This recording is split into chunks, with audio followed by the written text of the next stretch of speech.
Bakit parang kang tahimik mo ngayon? Tanong ni Kent habang binubuksan niya ang pintuan ng kotse para kay Geraldine. Napatingin lang siya sa lalaki sa kabahagyang ngumiti. Wala, iniisip ko rin yung presentation natin mamaya. 8:00 pa lang ng umaga nang dumating sila sa headquarters ng Enriquez Pack and Paper Corporation. Maaliwalas ang paligid, tahimik pang opisina at iilang empleyado pa lamang nasa loob ng building.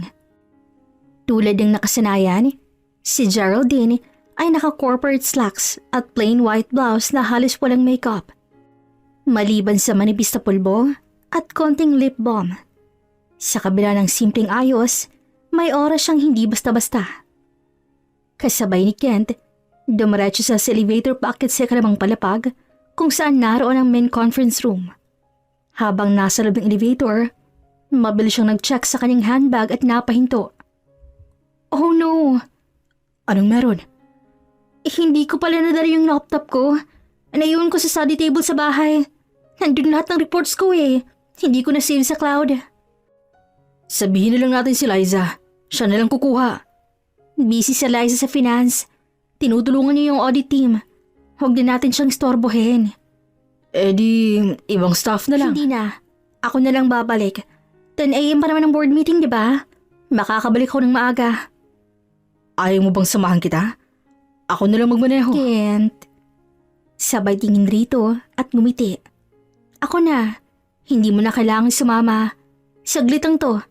Ikaw na munang bahal sa mga early calls ha. Iiwan ko sa iyo yung folder ng revisions para sa client proposal. Wala nang nagawa si Kent kundi ang tumango. Okay. Pero mag-message ka sa akin pag nasa bahay ka na ha. Sige. Mga 25 minutes lang. Babalik na rin ako. Mabilis siyang bumalik sa parking at pinatakbo ang kotse.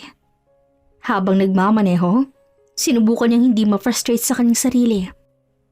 Bihira siyang makalimot ng gamit, pero ngayong araw pa talaga na isang napakahalagang board meeting kung saan personal niya ipepresent ang plan para sa expansion nila sa Visayas. Habang binabaybay niyang pamilyadaan pa uwi, napansin niyang medyo mas tahimik ang mga kasada ngayon. Hindi pa ganoon kabigat ang traffic, kaya't nakahinga siya ng maluwag. Pagdating sa bahay, ilang saglit lang ay nakapasok na siya dito. Dumiretso siya sa second floor at gaya ng inaasahan, naroon nga sa ibabaw ng mesa ang laptop niya. I got you. Mahinang sabi niya sa kansinarang bag at agad bumaba ng bahay. Pero pagbalik, nasapo na lamang niya ang noo dahil nagsisimula ng traffic. Panay pang tingin niya sa orasan dahil ayaw niyang malate sa gagawing presentation. Mabilis siyang kinuha ang cellphone at tinawagan si Kent. Kent, pabalik na ako sa traffic eh. Wala pa naman to kanina pag uwi ko. But don't worry, mag-iisip na lang ako ng ibang paraan kung paano makakarating dyan on time. Pagbaba ng tawag, tiningnan niya muli ang oras. Ilang sandali pa'y nagulat siya nang may kumatok sa bintana ng kotse niya. Isang dalagita ang naroon. Marumi ang damit at mukha at tila hindi alintana ang araw o ingay sa paligid. May dalitong karton na may sulat na halos burado na sa dumi. Walang matirhan, walang makain, kahit konting barya lang. Napakagat labi si Geraldine habang nakasulyap mula sa loob ng sasakyan. Hindi niya alam kung bakit, pero parang may humila sa loob niya, kaya dahan-dahan niyang binaba ang bintana. Bahagyang tumingala naman ang dalagita, may kaputian ito. Mahaba ang buhok at may bakas ng pagod at gutom sa mukha. Pero kahit sa ganong kalagayan, hindi may kakailang maganda ito. Malalim ang mata, matangos ang ilong at may kakaibang tikas. Okay ka lang ba? Tanong ni Geraldine dito. Tumango lang dalagita pero hindi nagsalita. Napansin niyang may galsi ito sa braso at punit ng laylay ng damit nito. Anong pangalan mo? Luna. Mahinang sagot ng dalagita. Napakurap si Geraldine. Kahit barya lang po, ma'am. Wala pa po akong kain eh. Gutom na po ako. Hindi niya alam kung bakit biglang bumigat ang pakiramdam niya. Parang tumigil ang mundo niya saglit sa hindi maipaliwanag na dahilan. May kasama ka ba? Magulang? Kaibigan? Wala po. Matagal na pong wala. Mula ka ba sa Manila o dito sa Quezon? Matagal na po akong gala. Sige, bibigyan kita ng pera ha. Pero ibili mo to ng pagkain. At huwag kang magbilad dito, ang init-init. Baka mahimatay ka. Agad kinuha ni Geraldine ang bag para kumuha ng pera. Nang makakuha, ibibigay niya ng sandals dalagita nang mahagip ng mata niya ang marka sa gilid ng leeg nito. Isang birthmark. Isang hugis bituin na birthmark. Halos hindi siya makahinga nang makita yon at maalala kung sinong meron yun. Walang iba kundi ang kanyang nag-iisang anak na matagal lang nawalay sa kanya. Ano yung nasa leg mo? Balit po ma'am. Simula po bata pa ako nandito na po to eh. Doon na parang kinapos sa paghinga si Geraldine, kasabay ng pagigilid ng luha sa kanyang mga mata. Hindi pwedeng nagkataon ng lahat. Ang ganang loob niya dito, ang pangalan nito, at ang balat nito na kapareho ng sa anak niya ay ang siyang palatandaan niya mula dito. Doon dahan-dahang nanumbalik ang lahat ng nangyari mula sa kanyang nakaraan bago niya makamit ang lahat ng tagumpay na tinatamasa niya ngayon. Noong una, akala ni Geraldine siya na ang pinakamasayang babae sa mundo. Sa unang taon ng kasal nila Geraldine at Dominic, lahat ay tila perpekto. Parang fairy tale na nagkatotoo. Isang simpleng babae at isang lalaking may maayos sa trabaho. Parehong punong-puno ng pangarap at pagmamahalan. Kinasal sila sa simpleng civil wedding. Si Dominic Villaruel ay galing sa mayamang angkan na kilala sa industriya ng furniture exports. Habang si Geraldine ay isang working student noon na nagtatrabaho bilang junior interior designer sa kumpanyang pagmamay-ari ng pamilya ni Dominic. Hindi niya inaasahang mapapansin siya nito, lalo pat napakainhin niya at palaging nasa background lang. Pero si Dominic, kahit taglay ang yaman at kagupuhan, ay tila nabighani sa kabaitan at kasipagan ni Geraldine. Simple ka lang, pero malinis ang puso mo. Yan ang laging sinasabi nito sa kanya. Nang ikasal sila, lumipat sila sa isang townhouse sa pag-aari ng pamilya ni Dominic. Sa simula masaya si Geraldine sa simpleng buhay may asawa. Geraldine, hayaan muna ang karir mo. Gusto ko sa bahay ka lang. Gusto kong ako lang bumubuhay sa'yo. I'll take care of everything. Pahayag ni Dominic sa isa sa mga tahimik nilang hapunan. Napaniwala naman siya. Ngunit ang hindi niya alam, unti-unti na siyang nilalayo ni Dominic sa mga dating kaibigan, sa trabaho at sa mundo. Pero dahil mahal niya ito, sinunod niya lahat. Isang gabi habang nasa kama sila at nagbabasa siya ng libro, napansin niyang panay ang cellphone ni Dominic. Love, sino yung katext mo? Si Mom. May problema lang sa delivery sa Cebu. Sagot ni Dominic sabay ngiti, pero hindi man lang siya tiningnan. Kinabukasan, naisipan ni Geraldine na surpresahin si Dominic sa opisina. Nagdala siya ng lunch. Paborito nitong sinigang na hipon. Pero pagdating niya roon, nakita niyang may kasamang babae si Dominic. Kaopisina daw ayon sa receptionist. Pero may tensyon sa kilos nila, lalo na't may paghimas pa ang babae sa braso ni Dominic. Ngunit hindi niya hinayaang kainin siya ng selos. Sa halip, naglakad siyang palayo at sinabing, baka naman may dahilan. Baka ako lang itong nag-iisip ng mali. Pag-uwi, niyakap niya si Dominic at tinanong kung okay bang araw nito. Pagod lang. Sagot nito. At siya naman, hindi nang muling nagtanong. Dumaan ang mga buwan, unti-unting lumamig si Dominic. Madalas itong wala sa bahay. Kung dati sabay silang nanunood ng pelikula o nagtatanim ng halaman sa likod ng bahay, ngayon, palaging may meeting si Dominic. Geraldine, huwag mo na akong tanungin palagi kung saan ako galing. Nakakainis na. Minsan pasigaw niya nang naririnig to. Napapikit na lang siya, hindi na siya lumaban. Palagi siyang nagpaparaya. Hanggang isang araw, nakaramdam siya ng kakaibang sakit ng tiyan. Nang magpatingin siya sa doktor, doon na lamang buntis na pala siya. Walang mapansidlan ng tuwa ni Geraldine. Pinaghandaan niyang pag-a-announce. Nagsabit siya ng gas twat sa pinto ng bahay at nagluto ng paborito ni Dominic.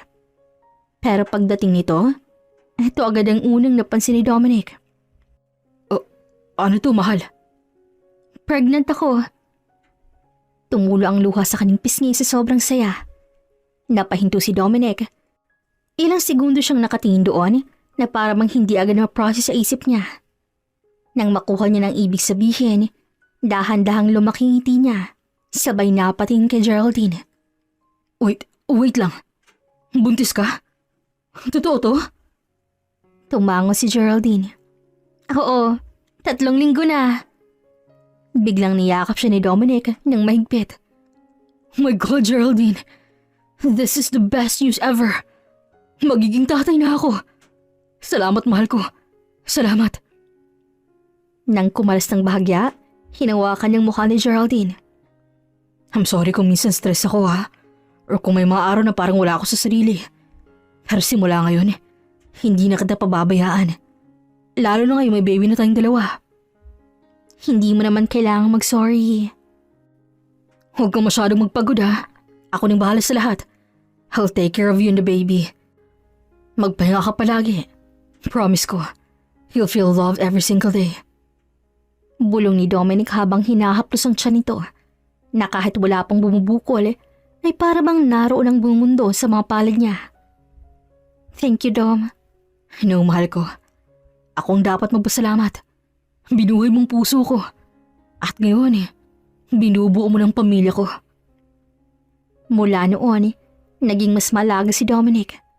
Wala pang 1 linggo, may scheduled OB check-up na agad si Geraldine. Sinamahan siya ni Dominic sa letang appointment.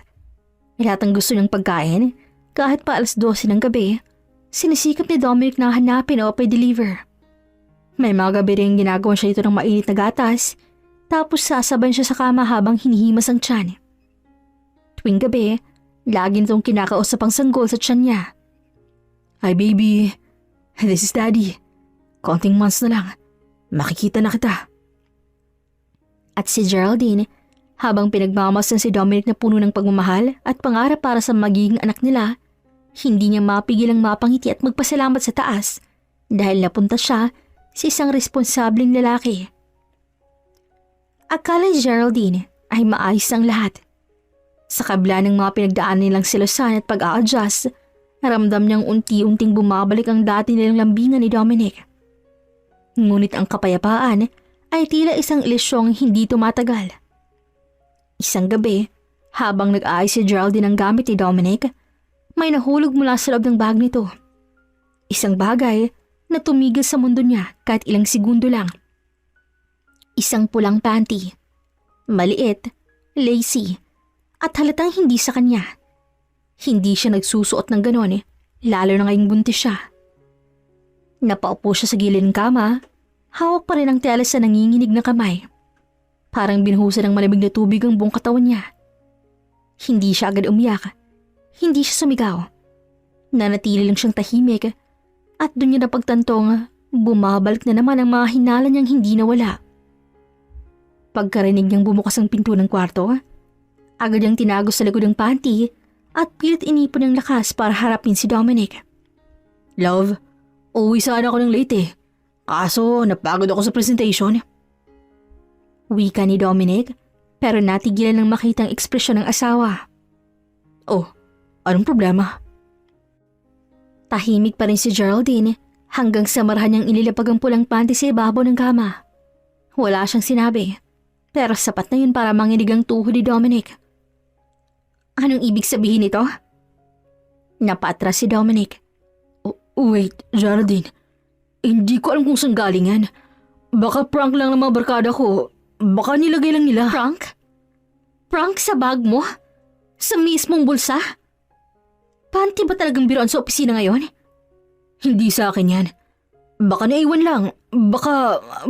Alam mo, minsan sinasabi ko sa sarili kong paranoid lang ako. Na baka hormone na lang ako. O baka dali lang ng security ko.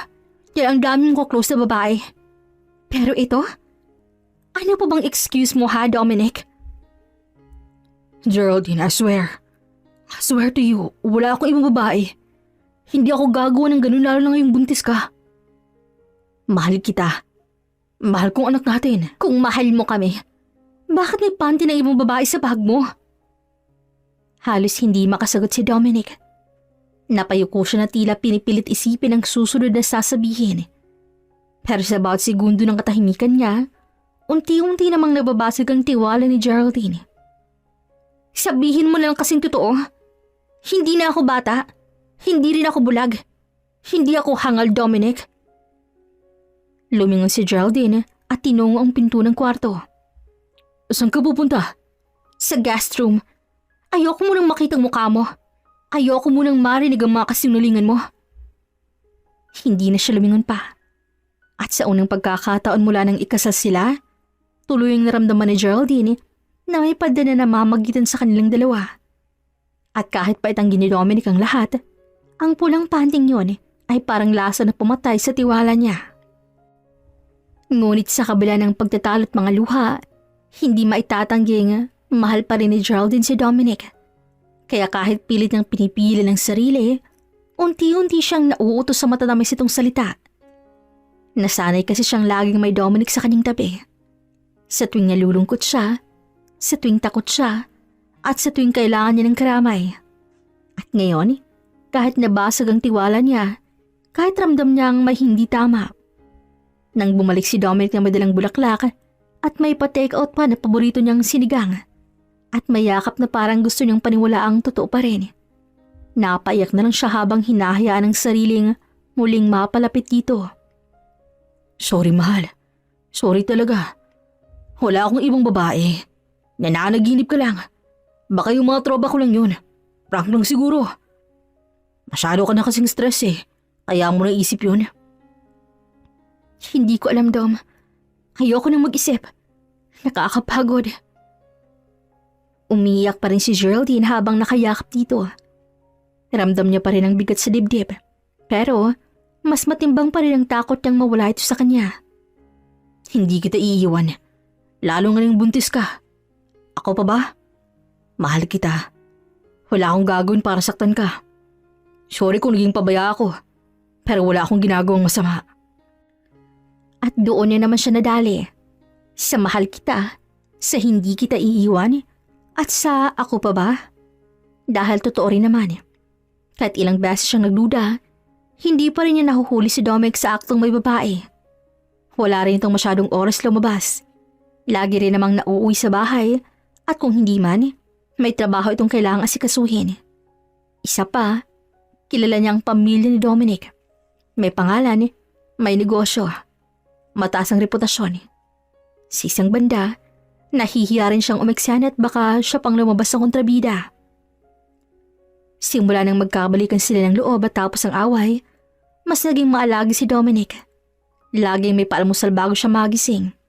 Laging tinatawagan kapag hindi ito makauwi agad. Laging may pamasad siya paa tuwing masakit ang likod niya. Muntik na siyang maniwala nga, baka nga totoong sinasabi nito nga wala siyang ibang babae. Ngunit sa tuwing naiisip niyang pulang panting nakita niya, hindi pa rin mapanatag ang puso niya. Hindi niya rin masabi kung kanino dahil ayaw niyang pagtawanan siya ng ibang tao. Lalo na ng pamilya ni Dominic na hindi masyadong boto sa kanya nung una. Hindi siya mayaman. Simpleng babae lang siya at alam niyang laging nasa kanyang sisi kapag may gusot sa relasyon nila. Pagod ka na? Tanong ni Dominic isang gabi habang pinapahid ang lotion sa binti niya. Bukas di ba may check-up ka? Sasamahan kita. Oo, 9 a.m. Hindi ko na papapasukin si Arnold sa opisina bukas. Magsisi ako. Ikaw na munang priority ko. At muli siya nitong hinalikan sa noo. At sa mga ganitong gabi, pakiramdam ni Geraldine ay para silang bagong kasal. Kaya kahit may konting lamat pa rin sa puso niya, pinipili niyang lumaban. Ngunit ang hindi alam ni Geraldine, minsan kahit gaano pa kabango ang rosas, hindi nito kayang itago ang tinik sa ilalim.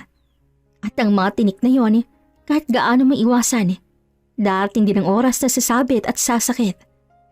Pero sa ngayon, pipikit muna siya. Yayakapin ng panandali ang ginhawa. Hahayaan ang sariling muling mahulog kahit pa hindi niya alam kung sa wakas ay sasaluhin siya o muling masasaktan. Hanggang sa nanganak na nga si Geraldine. Isang malusog na baby girl ang dumating sa buhay nilang dalawa ni Dominic na pinangalanan nilang Luna Isabel. Sa unang sigaw ng sanggol, halos maiyak si Dominic sa sobrang tuwa. Hindi niya ito binitawan kahit saglit nang inilabas ng nurse mula sa delivery room. Tingnan mo mahal oh, kamukha mo. Bulong ni Dominic habang karga si Luna. Thank you. Sobrang thank you. Sa mga sumunod na araw, mas lalo siyang naging hands-on. Gigising siya kapag umiyak si Luna, papalitan ng diaper, tutulong sa pagpapaligo. Minsan siya pang nagluluto ng simpleng pagkain ni Geraldine. Hindi naging madaling postpartum days, pero malaking bagay ang effort ni Dominic. Maraming beses, naisip ni Geraldine na siguro nga, mali lang siya noon. Siguro nga, pamilya na ang pinili ni Dom. Baka nga, doon lang siya naligaw. Naging masaya silang tatlo. May bagong rhythm sa buhay nilang mag-asawa. Pero gaya ng dati, dumarating ang parang malamig na hangin na hindi mapangalanang kaba sa puso ni Geraldine. Ilang buwan pagkatapos siyang manganak, unti-unting bumalik ang mga maliliit na senyales. Minsan, may nag-text kay Dominic. "Thanks babe, I got the text already." Pero mabilis nitong dinilit. Sabay palusot na wrong send daw yun sa group. Minsan naman, nahuhuling nitong may kausap sa phone ng mahinang boses. At nang makitang palapit siya, biglang nagpaalam ang kausap. Si mom lang. Naggagulo daw sa delivery. Sabi ni Dominic na parang sanay na sa pagsisinungaling. Hindi siya ganang tanong. Sinubukan niyang huwag alalahanin. Pero sa bawat baka, isang parte ng puso niyang unti-unting kinakalawang. Dumating ang araw ng binyag ni Luna. Ang granding celebration yun. Sila Dominic ang nag-shoulder ng lahat. From catering to event styling. At ang ninong at ninang, puro business friends and close family friends. May photo booth, balloon wall, at isang jazz singer na kumakanta ng mga lullabies na ginawang acoustic version. Masaya ang lahat, pero sa gitna ng kasiyahan, may isang bisita ang agad napansin ni Geraldine. A tall, flawless woman in a silky pastel dress. Glowing ang balat and wearing red lipstick na hindi mo lang kumupas kahit may wine siyang hawak. Close agad ito kay Mamang, ang biyanan ng may pagkasosyal. At ilang sandali pa, nakita niyang malapit din ito kay Dominic. "Geraldine, iha!" Tawag ni Mamang sa kanya habang papalapit ang babae. "I want you to meet Patricia. Anak siya ng business partner namin sa Cebu. She flew here just for the christening." "Hi!" Bungad ng babae sabay beso sa kanya. "Finally, I get to meet the famous Geraldine. I've heard so much about you. Super bait mo daw and very smart." Numiti naman si Geraldine ng pilit. "Nice to meet you." Nagpa-picture sila kasama si Luna. Ilang beses pang nag-casual talk si Patricia habang kumakain na tila sinusubukang i-break ang tension. Pero sa tingin ni Patricia kay Dominic, tila may kakaiba. May familiarity na hindi basta-basta lang. "Dom, remember na nagpalit kayo ng car kay Daddy? My God, we were stuck sa traffic for 4 hours. I thought we were going to die sa boredom noon." Tawa ni Patricia habang nakikipag-toast. Oo nga no." Sabay iwas ang tingin ni Dominic kay Geraldine. "Wait, nagkasama silang dalawa sa biyahe? Kailan? Saan yun?" Tanong niya sa isip. Pag-uwi nila, tahimik lang si Geraldine sa loob ng sasakyan habang tulog si Luna sa likod. Si Dominic naglalambing pero halatang pilit. "Ang ganda ng binyag no? Proud ako sa'yo mahal. Ang ganda mo kanina." Sabi ni Dominic habang hawak ang kamay niya. Pero hindi niya na natiis ang gumugulo sa kanyang isipan. "Matagal mo nang kilala si Patricia?" Oo. Business connection. Why?" "Mukhang close kayo." "Business nga mahal. Matagal nang kilala ng family. Huwag mo nang pahirapan pang sarili mo sa kakaisip ng mali." "Mali? Tingin mo ba hindi ko napapansin? Mula pa nung 1 buwan, iba ka na." Iba na rin yung mga lakad mo. May kausap kang hindi mo masabi. Ngayon, may babae kang imbita sa binyag ng anak natin na mas close pa sa'yo kaysa sa akin. Napailing si Dominic na halatang nagsisimula ng mairita. Geraldine, please. Don't do this tonight. Hindi ba pwedeng matapos ang araw na to na masaya tayong dalawa? Hindi ko kasi kayang magsaya habang nagbubulag-bulagan. Natahimik si Dominic at hindi agad nakasagot. Lumapit siya at hinawakan ng mukha ni Geraldine. Mahal, please. Wala akong ibang babae. Patricia is just a friend. If ever man is just being too friendly, baka siya lang yun. Wala akong ginagawang mali. Napaluha si Geraldine. Hindi niya na alam kung alin ang totoo. Hindi niya alam kung paniniwalaan pa ba niya ang mga palusot ni Dominic o kung tinatanggap na lang niya ang para sa katahimikan ng pamilya. Sa silid, habang pinapatulog si Luna, pinagmamasa ni Geraldine ang anak nila. Anak, kung para sa'yo lang to, kakayanin ko lahat. Pero sana, hindi mo balang araw itanong kung bakit ako nagtiis. Kasi niya ako, hindi ko na rin alam. Kinabukasan, tulad ng araw-araw, ay naiwan na naman siya sa bahay kasama si Luna. Ilang oras ang lumipas, tumunog ang doorbell mula sa labas. Kakagising na ni Luna mula sa maikling tulog, kaya buhat-buhat siya ni Geraldine habang binubuksan ang gate. Mamang? Aniya na medyo nagulat pa nang makita si Mamang, ang kanyang biyanan. Hello, Iha. Dumaan lang ako para makita ang apo ko. Bati ng biyanan niya, bit-bit ang isang paper bag na may laruan at gatas. Pasok po. Nang makapasok ng biyanan at makaupo sa sala, agad itong kinuha si Luna mula sa bisig ni Geraldine. Ay nako, ang taba-taba na. Mana talaga sa papa niya. At ang kutis naman, mana sa mama. Tahimik lang si Geraldine habang nagmamasid. Ramdam niyang may dapat siyang sabihin. Matagal niya nitong gustong itanong, pero ngayon lang siya nagkalakas ang loob. Mang, panimula niya habang naupo sa tabi ng binan. Gusto ko lang po sanang mag-open about something. Napatingin ang ginang habang patuloy ang pagheli kay Luna. Napapansin ko lang po kasi na parang close na close po si Dominic kay Patricia.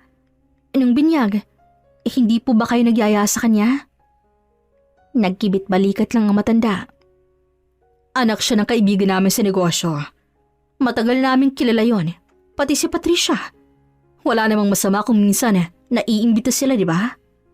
Pero Mang, lately napapansin ko po talaga na parang may something. Iha, ayoko maging harsh ha. Pero you need to stop being paranoid. Sa totoo lang kung tutuusin, mas matagal pa namin kilala si Patricia kesa sa'yo. Nanlaki ang mamata ni Geraldine sa sagot na yon. Kasi alam mo Geraldine, hindi maganda sa lalaki yung binabantay ng binabantayan. Baka ikaw pang matuluyang layuan. Napakabait ni Dominic. I've raised him well. At sa panahon ngayon, hindi porke close isang babae ay may ibig sabihin agad. Nag-init ang pisngi ni Geraldine. So, ako pa po ang mali ngayon sa mga hinala ko? Huwag kang ganyan. Hinala is just hinala. Nahuli mo na ba? Hindi ba't hindi? I'm just saying na give your husband the benefit of the doubt. Kung anong iniisip mo ngayon, baka wala namang basihan. Hindi na kumibo si Geraldine. Nanatili siyang tahimik habang pinagmamasa ng binan na masayang karga si Luna. Pero sa puso niya, parang may nahulog na bato. Ang akala niyang kakampi, tila ba'y may pinapanigan ding iba. Pero sa kabila niyon, napagtanto din niyang baka nga nasasakalan niya ang asawa dahil sa pagsiselo sa pagdududa niya. Kaya naman kinabukasan, nang tingnan ni si Luna habang mahimbing bitong natutulog sa crib na parang isang anghel, ay agad siyang napangiti. Sa mga gabing puyat, sa mga araw ng duda, at sa mga pagkakataong nadudurog siya sa sariling pag-iisip, si Lunang naging nagpapalakas sa kanya. Kaya ngayon, gusto niyang maging isang mas mabuting asawa. Baka nga siya rin ang problema. Ngayon, sorpresahin ko siya. Bulong niya sa sarili habang nagluluto ng paborito nitong sinigang na baboy at nilagang baka. Pinagpaalam niya muna kay Yaya Letty na siya muna ang bahala kay Luna pag alis niya. Maaga siyang naligot nagbihis. Isang simpleng cream dress at flat sandals ang pinili niya. Ayaw niyang magbukang housewife lang sa paningin ng mga kaopisina ng asawa niya. Habang nasa biyahe, todo pigil siya sa kaba. Baka isipin ni Dominic na chinecheck niya na naman ito. Pero hindi yun ang dahilan. Gusto lang talaga niyang sorpresahin ito. Gusto niyang iparamdam na kaya rin niya itong alagaan. Hindi lang sa bahay, kundi pati sa mga araw na pagod ito sa trabaho. Isang effort bilang asawa. Pagdating niya sa lobby ng kumpanya ni Dominic, pinigilan siya ng receptionist. Ma'am Geraldine, Sir Dominic is in a meeting po. Baka hindi po muna pwede. I understand. Pero asawa niya ako. Ngiti niya habang maingat na inaayos ang hawak na containers ng pagkain. Just a quick visit. Hindi pa rin kumikibo ang receptionist at tila nag-aalangan. Pero dahil sa kumpiyansa ni Geraldine, hindi na ito muling nakapagpigil. Umakyat siya ng mag-isa papunta sa opisina ni Dominic. Habang papalapit siya sa pinto, mas lalo siyang kinakabahan. Dinig niyang mahinang tawanan mula sa loob. Siguro may client. Sa isip niya, kaya dahan-dahan niyang pinihit ang doorknob at hindi na kumatok. At sa isang iglap, para bang tumigil ang buong mundo. Naroon si Patricia, nasa kandungan ng asawa niya. Nakangiti, nakayakap. Hindi niya agad narinig ang mga sinasabi nila. Parang may tunog na humarang sa pandinig niya. Parang lahat ng dugo ay biglang umakyat sa ulo niya.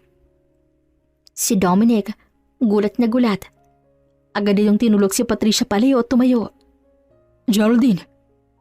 Nalagdag ang hawak ng pagkain. Pumutok ang mga plastic containers at kumalat ang sabaw sa sahig. Anong ibig sabihin nito, Dominic? Garal-gal ang boses niya habang nanginginig ang katawan. Hindi to... Geraldine, please. Hindi itong iniisip mo. Hindi ko iniisip. Anong tawag mo dyan? Professional meeting? Bakit nasa kandungan mo siya, ha? Bakit? Si Patricia na may tila walang pakialam. Tumayo at inayos lang ang buhok nito. Geraldine, calm down. It's not what it looks like. Ganon. So hindi kita nakita nakakandung sa asawa ko? Hindi kita nakita na parang hay kong kabit na walang hiya? Oh wow! Ang OA mo naman? Wala namang nangyayari eh. Dominic was just stressed. I was comforting him. Comforting? Ganun ba ang comfort sa inyo? Ibang level naman. Please, mahal. Pakinggan mo muna ako. Don't call me that. Sa lahat ng effort na ginawa ko para maging mabuting asawa sa'yo, ganito lang pala yun? Geraldine, wala akong relasyon kay Patricia. I swear, she just suddenly sat on me. Hindi ko siya pinayagan. Talaga lang, Dominic? Bakit parang asay mo pa kanina? Geraldine, sabat ulit ni Patricia. You're being unreasonable. Kaya ka siguro hindi masyadong type ng karamihan. Kasi you're always suspicious. Insecure. Insecure? Oo, siguro nga. Pero hindi ako tanga. Then stop acting like one. Doon na siya tuluyang nagwala. Kinuha niyang natirang container at binato ito sa pader malapit kay Patricia. Biglang sumiklab ang galit ni Geraldine. Nilapitan niya si Patricia, hinablot ang buhok nito at hinila palabas ang opisina. Nagtilian ng mga staff sa gulat. Ilabas mo yung kabastusan mo sa buhay namin? Mga agaw ka? Walang hiya ka? Let go of me, psycho! You're so pathetic. Kaya ka nilalayo ng asawa mo eh. You're paranoid. Lost siyang mother. I mean, look at you. Bumigat lalo ang kamao ni Geraldine sa pang-aaling pusta nito. Huwag na huwag mo akong babastusin. Asawa ko ng lalaking pinagsisiksikan mo. Enough! Napahinto si Geraldine nang marinig ang sigaw ni Dominic. Hinila siya nito palayo kay Patricia. Geraldine, stop this madness. You're embarrassing yourself. Bigla siyang natigilan. Siya raw nakakahiya. Siyang asawa. Si Patricia ang kabit. Pero siya pang pinapahiya. Hindi na siya kumibo. Nanginginig yung buong katawan niya. Hindi lang sa galit, kundi sa sakit. Hindi niya na alam kung mas nasasaktan siya sa nakita o sa kawalan ng respeto ng asawa na ngayon. Hanggang sinila siya ni Dominic papasok ng elevator. Geraldine, ano bang iniisip mo? Aatake ka ba ng parang palingkera dito sa kumpanya? Palingkera na kung palingkera. Anong gusto mong gawin ko? Panoorin na kayong dalawa na parang wala akong halaga? Nag-uusap lang kami. Walang masama doon. Walang masama? Yung kabit mong nakakandong sa'yo? Walang masama? Hindi ba masama magsinungaling sa asawa mo? Patricia is just a friend. She was just being playful. Tangina mo, Dominic. Aso ka ba? Gusto mong nilalaro ka? Watch your mouth. Watch your actions. Ramdam niyang init sa pisngi niya at ang pagbuntal ang puso niya na parang sisabog. Nagtiwala ko sa'yo, Dominic. Binigay ko lahat. Lahat ng pagdududa ko noon, winala ko. Dahil akala ko, magbabago ka dahil may anak na tayo. Para mas lumalala pa pala. Kung ayaw mo na sa akin sabihin mo, hindi yung ginagawa mong tanga ako. Binigay kong katawan ko, ang panahon ko, ang puso ko, lahat. Pero mas pinili mong sirain yun para sa babaeng yun. Geraldine, it's not what you think. Then tell me what it is, Dominic. Make me believe you. Because right now, I don't see a husband. I see a coward. Kahit nasa kotse na sila, ay hindi pa rin natapos ang tensyon. Nanlalaki pa rin ang mga mata ni Geraldine habang si Dominic ay todo iwas ang tingin sa kanya. Hawak pa rin ang kamay mula sa elevator. Bitawan mo ako, Dominic! Sigaw ni Geraldine habang pinipilit bunutin ang braso niya mula sa pagkakahawak ng asawa. Baka pwedeng makinig ka muna. Sagot ni Dominic na bakas na rin ang inis sa mukha nito. Nakita ko na! Anong gusto mong sabihin, ha? Na hindi totoong nakita ko? Na hindi mo naman siya kinandong? Na naglalambingan lang kayo? Walang nangyayari sa aming dalaw ni Patricia. Talaga lang, ha? So normal na ba ngayon sa isang kasal na babae kang kakandong sa opisina habang may asawa at anak ka na? Kung di pa kita sinurpresa. Nga eh. Bakit kailangan mo pa akong surpresahin? Sa lahat ng araw, Geraldine? Sa opisina? Ano ka ba? Wala ka bang tiwala sa akin? Walang tiwala? Paano ako magtitiwala kung ganito? Paulit-ulit akong nilalagay sa kahihiyan. Hindi itong unang beses, Dominic. Bakit mo ba pinaparamdam na ako lang tong baliw sa pagselos, ha? You know what? You're so tiring. Ano? You heard me? Nakakapagod ka na, Geraldine. Sa totoo lang. Tila tinadya ka ng dibdib niya. Parang may kung anong sumapag sa loob ng tenga niya na naging dahilan para mawalan siya ng ulirat sa narinig. Excuse me? Akong nakakapagod? Ako pa? Yes. Sa bawat araw na lang. Selos ka ng selos. Konting babaeng kausap ko may mali. Kahit sekretarya ako ginawan mo ng issue noon. Tapos ngayon si Patricia? She was on your lap? Kung hindi ba ako dumating, anong kasunod nun? Huminga ng malalim si Dominic. Wala kang tiwala, Geraldine. And it's suffocating. I'm tired of justifying every move I make. Tiwala? Baka nakakalimutan mong asawa mo ako. Baka nakakalimutan mong mga anak tayong dalawa. Baka masyado ka nang komportable sa kanya. Kaya hindi mo na ako nakikitang asawa, kundi parang isang bantay sa kulungan mo. Hindi ako magkakaganito kung hindi mo ako binibigyan ng dahilan para magduda. Pagdating nila sa harap ng bahay, ay mabilis na bumaba si Geraldine. Mabilis namang sumunod si Dominic. Geraldine, pwede ba? Ngunit hindi niya natuloy ang sasabihin nang isang malakas na sampal ang tumama sa pisngi ni Dominic. Halos tumigil ang mundo sa loob ng ilang segundo. Pareho silang natulala. Yan ang para sa lahat ng beses na ginawa mo akong tanga. Hindi kumibo si Dominic. Tila natulala siya, pero hindi rin umiwas. Tama na, Geraldine. Tama na to. You know what? Sa totoo lang, Sawa na ako. Ayaw ko na sa ganung klaseng relasyon. Every day, I walk on eggshells. Lahat na lang ng kilos ko may mali sa'yo. Lahat ng kausap ko mali. At trabaho ko, pinupuntahan mo na. Dahil may ginawa kang mali. Isa pa, bawal ko bang punta ng opisina mo? Pero sa Patricia hindi. Ganun na ba yun ngayon ha?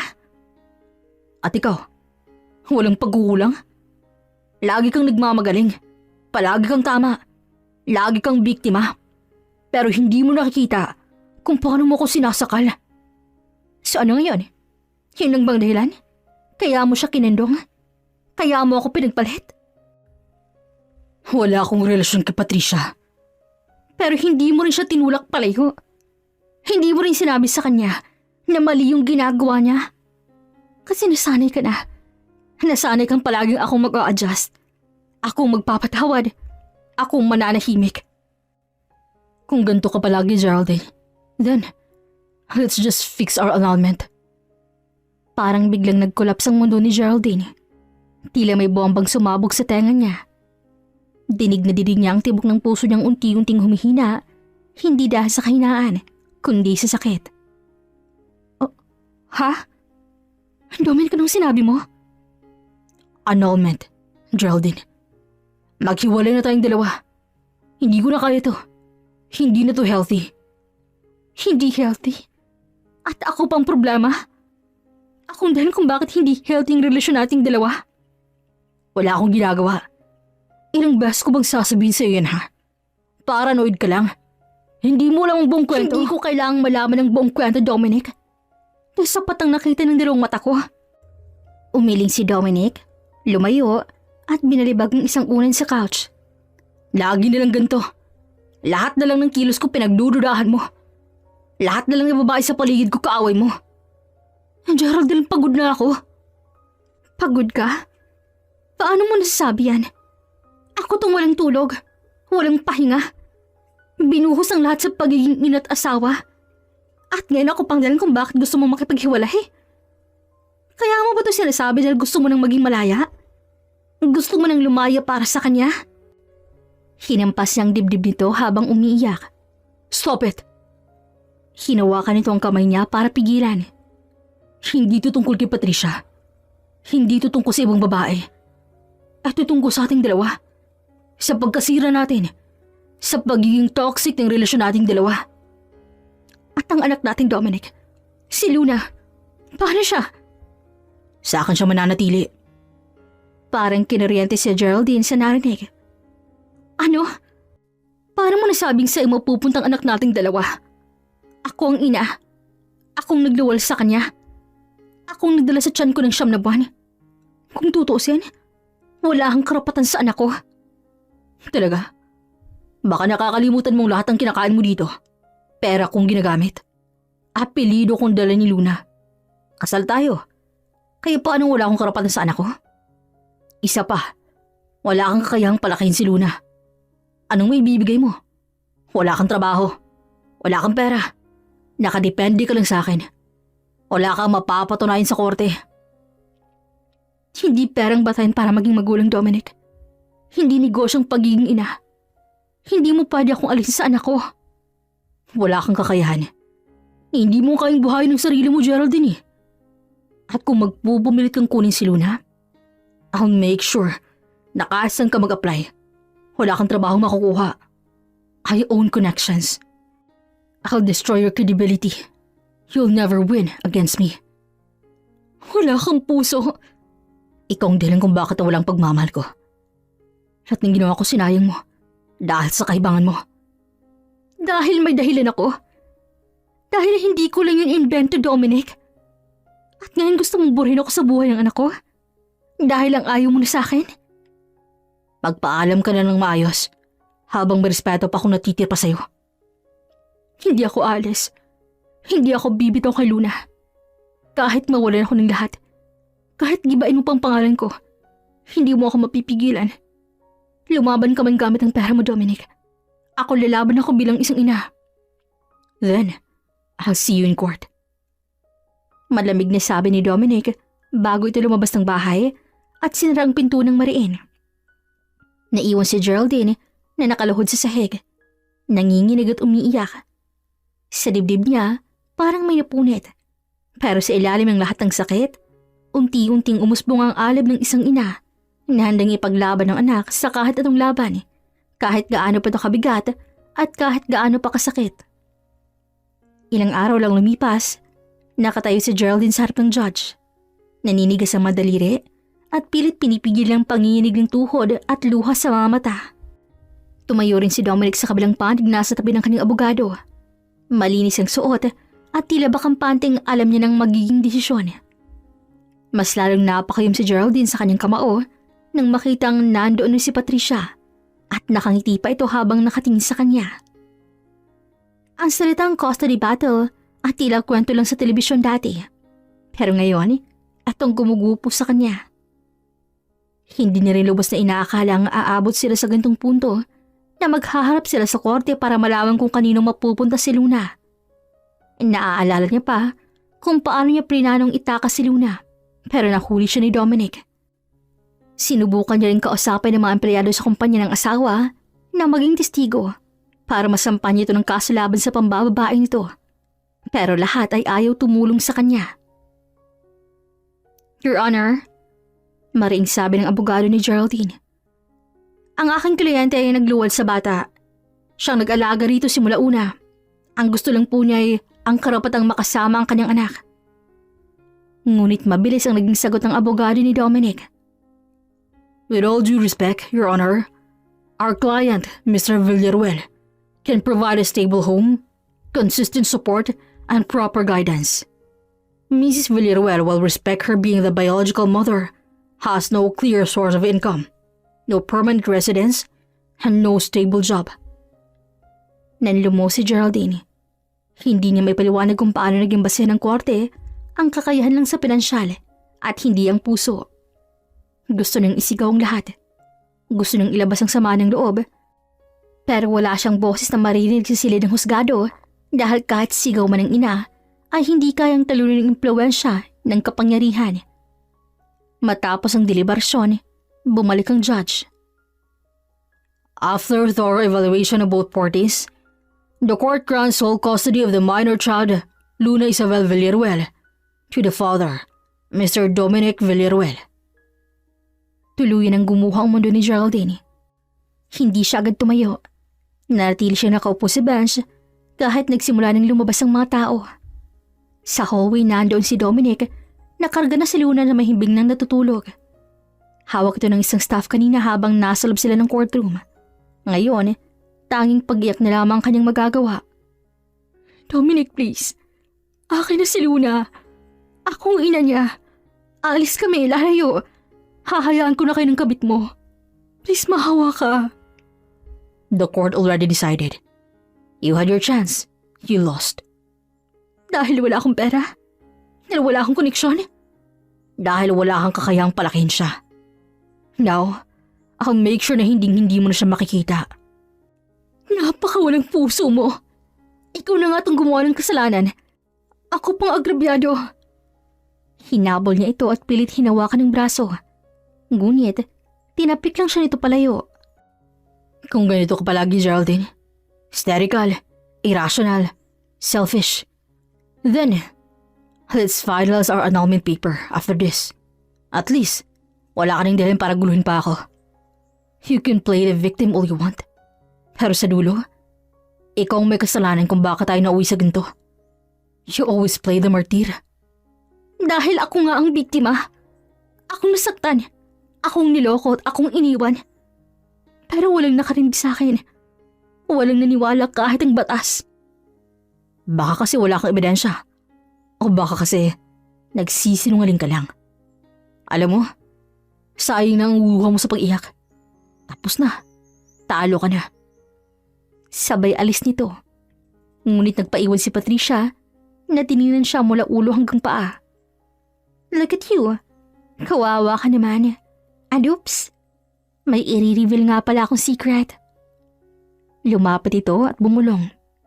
Yes, Dom and I are together. Kahit nung hindi ka pa buntis. Walang hiya ka. Ngunit nginitian lang siya ni Patricia habang papalayo ito sa kanya. Sa isang iglap, nawala ang lahat sa kanya. Ang karapatan bilang ina, ang respeto sa sarili, at ang anak na pinagbubuntis niya ng 9 na buwan. Ngunit sa kabila ng sakit, pinili niyang hindi sumuko. Lagi niyang tinignan ang picture ni Luna na nasa kanyang wallet kapag nakakaramdam siya ng lungkot. Kailangan kong bumangon. Balang araw babawiin din kita, anak.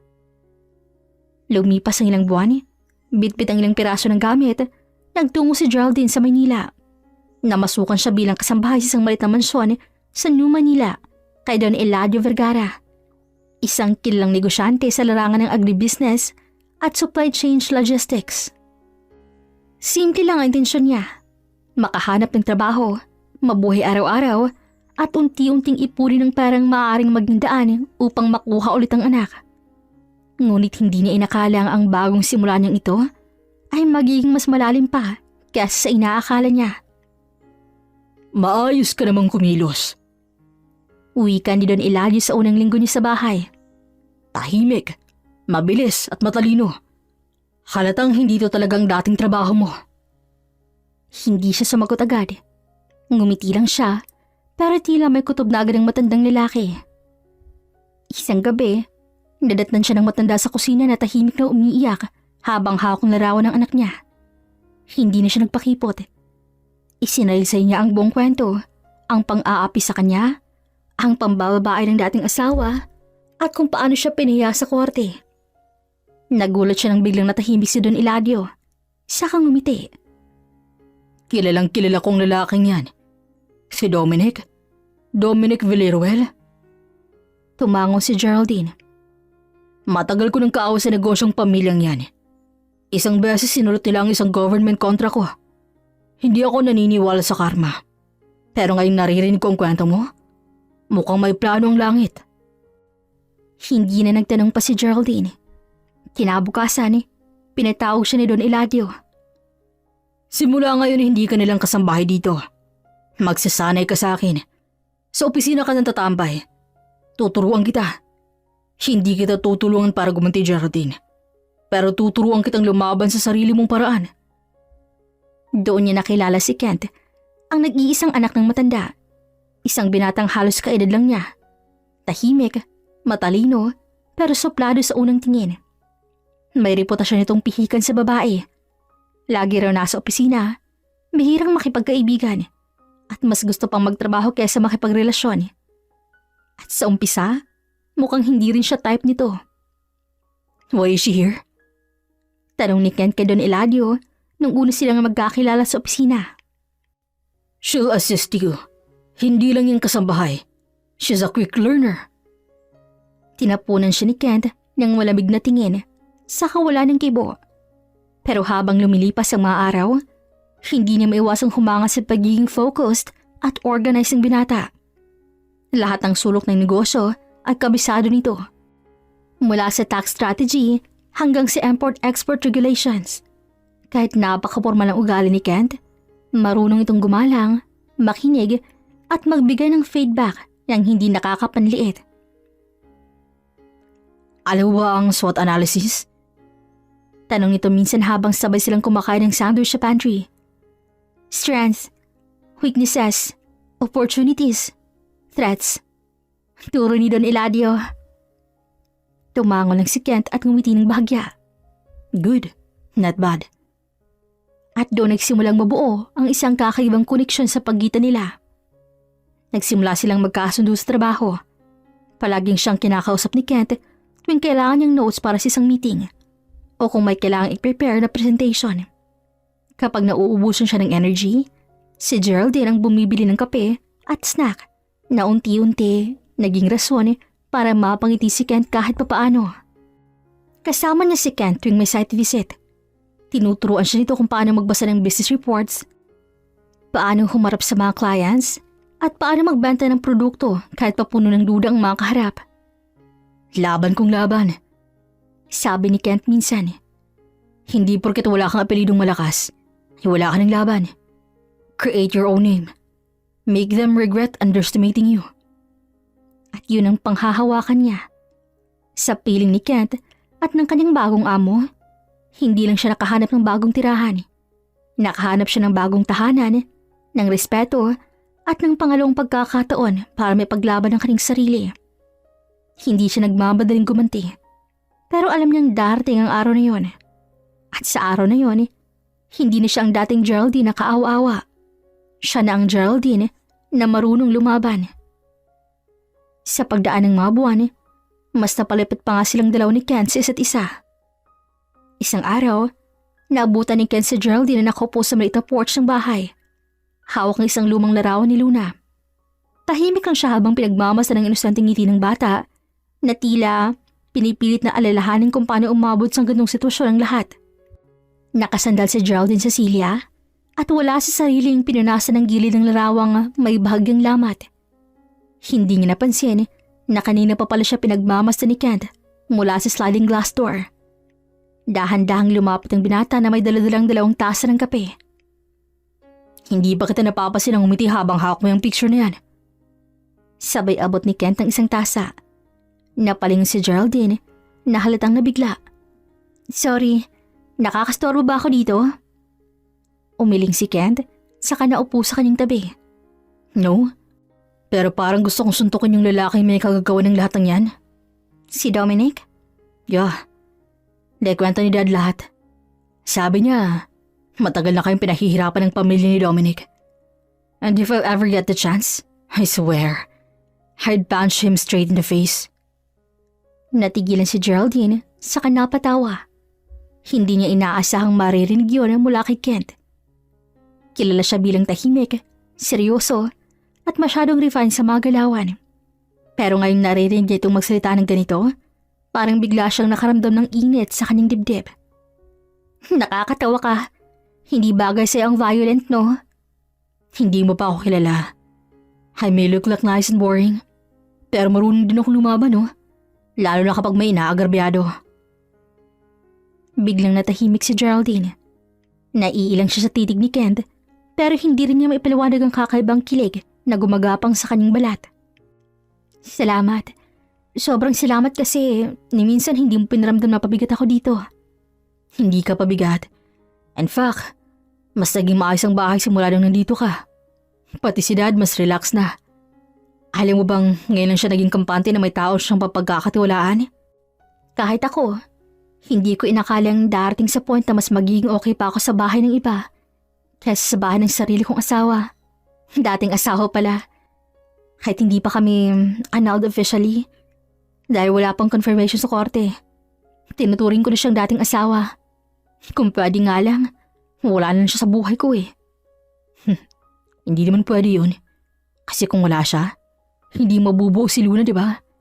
Isa pa, kung wala siya, hindi ka maglalakas o bumangot na maniningan. Nagkatingin silang dalawa. At sa unang pagkakataon matapos ang mahabang panahon, natawa si Geraldine ng buong puso. Alam mo, ibang klase ka rin ha. Hindi ko inakalang ganito ka pala ka-chill makasama. Akala mo masungit ako? Akala ko suplado ka. Yung tipong, don't touch my pen vibes. Excuse me, hindi ako ganun ha. Medyo, classy lang. Wow, classy. Ganda ng defense mo ha. Seryoso. Ani Kent habang tumingin ulit sa larawan ni Luna. Ang ganda ng ngiti niya. Para kayong copy-paste. Except sa balat niya sa leg ah. Gusto ko siyang makilala in person. Sana nga. Pero... Hey, don't say sana. Sabihin mong mangyayari rin. Kasi mangyayari. Magagawa mong makuha ulit si Luna. Napatingin siya kay Kent. At kahit hindi ito nakangiti ng malapad, dama niyang sinseridad sa bawat salitang binibitawan nito. Hindi ito gaya ng mga taong kinausap niya noon. Yung may simpatya pero walang paninindigan. Si Kent, naramdam niya na kapag sinabi nitong kampi siya, kampi talaga. Bakit mo ako tinutulungan, Kent? Dahil ba sa awa? Dahil lang ba kaaway ng dad mong pamilya ni Dominic? Gusto mo ba ng honest answer? Oo. Okay. Nagsimula ako kasi gusto ko ipakita sa dad ko na kaya ko rin mag-decide para sa negosyo. Gusto kong may ma-prove. But after a while, Nagbago yung dahilan. Anong ibig mong sabihin? Masaya ako kapag kasama kita. Mas nagkakaroon ng sense yung malaking bahay. Mas nagiging makabalon yung araw ko. Hindi lang dahil may tumutulong maglinis o mag-asikaso, kundi dahil ikaw yun. Iba ka. Hindi nakapagsalita si Geraldine. Gusto niyang magbiro. Gusto niyang tawanan lang to. Pero parang may kung anong parte sa puso niya ang kinliti sa sinabing yun ni Kent. Kaya sa huli, isang matamis ang ngiti na lamang ang kanyang pinakawalan. Ilang taon ang lumipas, sa bawat pagsikat ng araw ay kasabay rin ang pag-angat ni Geraldine. Likas kasi sa kanyang sipag, tiyaga, at talinong hindi na akalaing mapapansin ng mga taong may matataas sa posisyon. At syempre, hindi rin nawala sa tabi niya si Kent. Mula sa simpleng partnership sa negosyo, naging matatag na tambalan sila sa pagtatayo ng isang korporasyong nilalayang magbigay ng dekalidad na eco-friendly packaging supplies. Ang Enriquez Pack and Paper Corporation. Ito ay naging malaking pangalan sa packaging industry. Sa loob ng ilang taon, umangat ito sa ranggo at kinilala sa loob at labas ng bansa. Pero sa likod ng matagumpay na brand ay hindi lang kwento ng tagumpay, kundi kwento rin ng muling pagbangon at pagmamahal. Sa bawat kahong lumalabas sa kanilang pabrika ay ang tatak ng katatagan ni Geraldine. At kahit wala man si Luna sa piling ni Geraldine, alam niya sa puso niyang darating ang araw na magkikita rin sila. At pag dumating ang araw na yun, ipapakilala niya ang sarili hindi lang basta si Geraldine, kundi si Geraldine Enriquez na isang bilyonarya, ina at babaeng lumaban. Bumalik sa kasalukuyan at sa sariling ulirat si Geraldine nang bigla niyang marinig ang malakas sa busina ng sasakyan sa kanyang likuran. Nakapalingon siya at napagtantong nakausad na pila ang pila ng mga kotse habang siya naman ay nananatiling tulala. Ramdam niyang unti-unting pagbalik ng kanyang ulirat na para bang isang pelikulang biglang pinutulang masayang eksena upang ipaalalang nasa gitna pa rin siya ng matraffic na kasada. Mabilis niyang pinunasan ng namumuong luha sa kanyang mata at muling humawak sa manibela. "Bakit po kayo umiyak, ma'am?" Inosenteng tanong ni Luna habang tinititigan siya. Umiling si Geraldine at ngumiti. "Wala, may naalala lang. Tara na, huwag tayo dito, okay? Sumakay ka na muna dito sa kotse. Papakainin kita." "Pwede po ba yung chicken nuggets?" "Oo naman, may Sunday pa." Habang paandar na sila, muling tumakbo sa isipan ni Geraldine ang mga pangyayari noong nakalipas sa mga taon. Parang kailan lang ng araw-araw siyang gidigising ng sakit ng alaala, ng pang-aapi at ng mga panilait. Pero ngayon, siya na, si Geraldine Enriquez, CEO at ina ni Luna. Sa isang tahimik na restaurant, masayang kumakain si Luna ng kanyang paboritong spaghetti na may meatballs. Nakaupo siya sa harapan ng Geraldine na walang kamalay-malay sa bigat ng emosyon na bumabalot sa babaeng kanyang kaharap. Habang pinapanood siya ni Geraldine, napangiti ito kahit papaunti-unti nang tumutulong kanyang mga luha. At sa bawat subo nito, sa bawat ngiti nitong pilit niyang tinatandaan, mas lalong sumisigip ang dibdib ni Geraldine. Parang gusto niyang yakapin ang batang to ng mahigpit at sabihin, "Anak kita at ako ang nanay mo." Pero hindi pa ngayon. Ayaw niya itong mabigla. Hindi man niya alam kung anong nangyari dito at bakit namamalimos na lamang ito sa kalsada, ay iyon ang aalamin niya. At kung sakaling si Dominic ang may gawa nito, hinding-hindi niya ito mapapatawad. Naputol ang katahimikan sa biglaang pag-vibrate ng cellphone niya sa mesa. Tuloy-tuloy yun at tila ba may emergency. Napakunot mo si Geraldine habang sinulya pa ng screen. "Hello?" Geraldine, nasan ka na? Kumpleto ng board. Naghihintay na sila for the presentation. Sabi ni Ken sa kabilang linya na halatang aligaga. Doon niya biglang naalala ang importanteng investors meeting para sa expansion ng Enriquez Pack and Paper Corp sa Visayas. Nasapo ni Geraldine ang noo at halos mabitaw ng cellphone. "Shoot!" Bulong niya sa sarili. Geraldine? "Sorry, Kent. I totally forgot. I can't make it." What? Are you serious? We've been preparing this for weeks. You said Please move it to next week. I'm attending something more important. Geraldine, ano bang meron? Nasaan ka ba? Ngunit imbes na sumagot, pinindot niya ang red button at pinita ang tawag. Tinakpan niya ang phone gamit ang isang napkin, saka muling binalingan si Luna.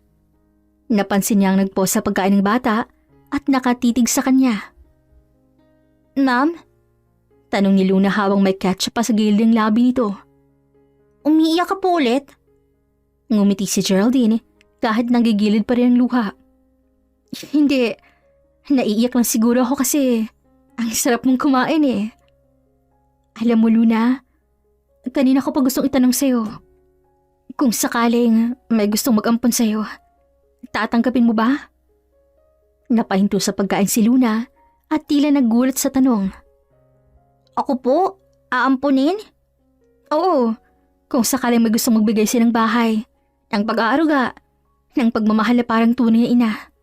Gusto mo ba yon? Depende po. Depende saan? Depende po kung totoo yung pagmamahal.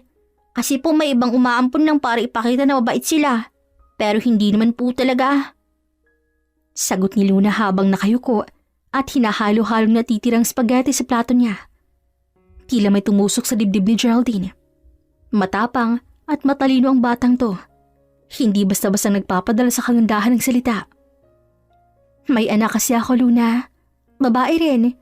Pero nawala siya sa akin ng ilang taon na nakalipas. Nawala po? Paano po? Bata pa siya noon. Kinuha siya sa akin dahil hindi rin ako fit mag-ina. Walang pera, walang ipon. Kaya sa isang araw lang, nawala siya. At hindi ko na siya nakita ulit. Hindi niyo na po binalikan? Gustong gusto ko siyang balikan. Pero binalaan akong sasapan ako ng kaso kapag nagpakita pa ulit. Pero ngayon, mayaman na ako, may pera. At siyang dahilan ng lahat ng yon. At naaalala ko siya sa'yo. Kaya baka pwede kitang ampunin? Gagawin nating legal ang lahat. Gusto mo ba? Ngumiti si Luna. Oo naman po. Ang bait niyo eh. Napangiti si Geraldine, sabay pisel sa kamay ng bata. Sa sandaling na iproseso na ni Geraldine ang mga kinakailangang dokumento at ipinaalam sa DSWD ang matagal ng desisyon, mabilis ang naging tugon ng ahensya. Dahil wala rin kamag-anak na humahabol kay Luna at matagal na rin itong nasa lansangan. Hindi na naging komplikadong proseso. Isa pa, si Geraldine ay kilalang negosyante na may maayos at matatag na buhay, kaya't walang dudang kayang-kaya ng alagaan ng bata. Congratulations po, Ma'am Geraldine. Ani ng social worker habang iniabot ang huling dokumentong pipirmahan. Simula ngayon, si Luna yung opisyal lang nasa pangangalaga niyo. Sa kanilang pag-uwi, dama ni Geraldine ang panibagong sigla ng matagalang nawala sa kanyang puso. May kung anong tuwa at katahimikan ang dala ni Luna sa kanyang mundo. Isang pakiramdam na matagal lang hindi niya nararanasan. Kinabukasan tinawagan ni Geraldine si Kent at sinabing gusto niya itong makausap ng personal. Medyo nagtataka man ay agad namang sumang-ayon si Kent at nagtungo sa bahay niya. Pagdating ni Kent, hindi niya inasahan ang eksenang sasalubong sa kanya. Si Geraldine ay nasa sala, nakaupo sa sofa habang nakakbay si isang batang babaeng agad nang umiti sa kanya. Kent, thank you sa pagpunta. Sure. Pero sino siya? Tanong ni Kent habang nakatitig sa bata. Her name is Luna. Inampun ko siya. Wait, what? As in just now? Ipinaalam ko sa DSWD at tigal ang lahat. Pinayagan nila ako kasi wala talagang nag-claim sa bata. But Kent, may nararamdaman akong kakaiba sa batang to. Anong ibig mong sabihin? May balat siya sa leeg. Sa eksaktong lugar na meron din ng anak ko noon. Tapos Luna din ang pangalan niya. Geraldine, that's a lot of coincidence. I know it sounds crazy. Pero hindi lang to basta instinct, Kent. Ang gaan ng loob ko sa kanya. Hindi siya katulad ng ibang batang nadaanan ko sa outreach programs or sa orphanage. The moment I saw her, something in me just knew. Pero di ba nasa poder siya ng dati mong asawa? We never knew. Basta sure akong ang Luna ko to. Kung duda ka, then may isang paraan para lang masiguro natin. DNA test? Oo, para sure tayo. Kung anak mo talaga siya, at least may katibayan tayo. And if she's not, then at least alam mo kung saan ka lulugar. Kasi Geraldine, ayokong masaktan ka ulit. Okay, let's do it. Gusto kong malaman ang totoo. Isang linggo ang lumipas nang nililapag ni Kent ang resulta ng DNA test sa mesa ng sala. Hindi napigilan ni Geraldine ang mapaiyak. 99.99% compatible. Anak nga kita. Garalgal na boses si Geraldine habang nakatingin kay Luna. Hindi nga ako nagkamali. Ako pong anak ninyo? Dito na ipiniliwanag ni Geraldine ang lahat-lahat. Kung paano siya nawala sa kanya at kung anong palatandaan niya bukod sa patunay sa DNA result. Naiyak din si Luna lalo na nang tanong siya ni Geraldine kung anong nangyari, kung bakit ito namamalimos na lang. Sinasaktan po nila ako. Si Tita Patricia sinasampan niya ako. Kapag nagagalit siya, sinasabunutan ako. Tapos si Daddy Dominic, wala na po siyang pakialam. Simula nung nalugi yung negosyo nila, halos hindi nila ako makausap. Lagi siyang galit. Laging wala. Nanggigil si Geraldine sa narinig. Ngunit mas tingibabaw ang awat pag ninais na itamang lahat ng mali. Hindi mo na kailangang balikan ang lahat ng sakit na yon. Dito ka na sa akin. Ligtas ka na anak, Luna. Simula nga noon, binigay ni Geraldine lahat ng pangangailangan ng kanyang anak bilang pambawi sa paghihirap nito at sa ilang taon ng hindi nila pagkikita. Sa kabilang banda, hindi rin siya tumigil sa pangangalap ng impormasyon kasama si Kent. Gamit ang koneksyon nito sa isang private investigator, napag-alaman nilang totoo ngang naghihirap ng pamilya ng dati niyang asawa. Ang dating marangyang negosyo ay nalubog sa utang. Pinabayaan, pinagnakawan at winasak ng babaeng ipinalit sa kanya noon. Hanggang isang araw, laking gulat ni Geraldine nang makita ang dati niyang asawang namasukan bilang ordinaryong empleyado sa isa sa mga business branches na hawak niya. Tulad ng isang senaryong mahirap paniwalaan, siya mismong nag-abot ng resume nito. Ngunit mas higit ang pagkagulat niya nang lumapit ito at makaawang kausapin siya. Humihingi ito ng tawad at nakiusap na tulungan sila lalo ng ina niya na may malubhang sakit ngayon. Sa kabila ng nakaraan, hindi pa rin lubusang ninais ang gantong kapalaran para sa kanila. Kaya imbis na magalit at mamuhi sa mga ito, mas pinili niyang magpatawad at tulungang maipagamot ang dati niyang binan. Ngunit nilinaw din niya ang isang bagay. Iyan ang una't huling tulong ko sa inyo. Hindi na rin ako makikipagbalikan sa Dominic. At si Luna, nasa akin na rin siya ngayon. At ayaw ko nang lumapit ka pa sa kanya. Baka sa future pwede. Pero ayusin mo munang sarili mo. At kapag nangyari yun, sana handa ka nang magpakaama. Kahit sa kanya man lang. Matapos ang lahat ng unos at sakit na pinagdaanan ni Geraldine, sa wakas ay naranasan din niya ang katahimikan at kaligayahang matagal niya ng pinagdarasal. Kasama ang kanyang anak na si Luna, unti-unti nang binuo muli ang mundong minsang gumuho sa kanyang harapan. Sa bawat umaga na nagigising siyang na mahimbing natutulog si Luna sa kanyang tabi, dama niya ang tunay na saysay ng pagiging isang ina. Hindi man naging madali ang lahat, mas pinili niyang yakapin ang kasalukuyan kaysa balikan ng mga sugat ng kahapon. Si Kent naman ay naging mas malapit pa sa kanila. Likas ang kabutihan ni Kent at sa bawat araw na lumilipas, mas pinapatunayan nito ang hindi siya iiwan, hindi siya sasaktan, at higit sa lahat, tanggap siya ng buong buo kasama si Luna. Geraldine, ani Kent habang nilalabas ang malit na kahon mula sa kanyang bulsa. Wala akong ibang hiling kundi makasama kang dalaw ni Luna habang buhay. Pwede bang ikaw naman yung tahanan ko? At akong maging lakas mo sa bawat bukas? Napaluha si Geraldine, hindi dahil sa lungkot, kundi dahil sa wakas, may isang taong handang magmahal sa kanya. Hindi dahil perpekto siya, kundi dahil sa kabila ng lahat ng sugat at pagkakamali, pinili pa rin siyang mahalin. Tumangos siya sa bayakap kay Kent. Di nagtagal, kinasal ang dalawa at makalipas ang ilang buwan, isang bagong biyayang dumating sa kanilang buhay. Kambal na anak na babae at lalaki. Mas lalong nabuo ang kanilang pamilya. Sa bawat iyak, tawa at yakap ng mga bata, Ramdam ni Geraldine ang kabuuan ng kanyang pagkatao at wala na siyang ibang mahihiling pa. Mula sa pagiging isang inang nag-iisa, naiisa na siyang asawa at ina sa isang masayang tahanan. Hindi man maganda ang kanyang nakaraan, ngunit ginabayan siya ng tadhana sa mas magandang bukas. At sa bawat pagmulat ng kanyang mamata, alam niyang hindi na siya kailanman mag-iisa. Hanggang dito na lamang po. This is Regine here in Miss Teen Stories. Daghan kayong salamat!